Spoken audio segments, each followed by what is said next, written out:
Giorno 12. Continua lo sciopero della fame nella barca ormeggiata davanti alla prefettura per Diego Deste e Ugo Bacci contro lo stato di abbandono dei loro motoscafi, sequestrati per il servizio di noleggio con conducente nelle acque comunali, con licenza uno del comune di Mira, l'altro in quello di Jesolo.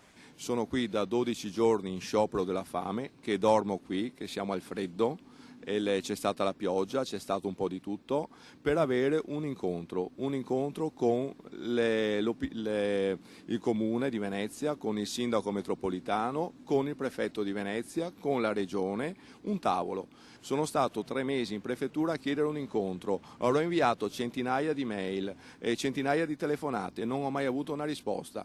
Deste ha subito il sequestro di 4 motoscafi in 5 anni. La recente legge del Ministero dell'Interno che regola l'autotrasporto consente il prelievo e lo sbarco degli utenti anche al di fuori dell'area metropolitana in cui ricade il territorio del comune che ha rilasciato l'autorizzazione.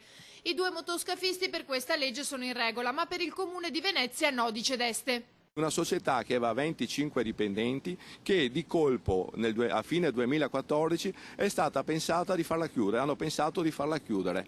Non capiscono ancora il motivo, operava da decenni. Questa è la cosa incredibile. Il Comune di Venezia è riuscito a far passare la tesi che se non hai l'autorizzazione del Comune di Venezia non si può operare. Non si può operare in laguna, non si può operare in Venezia.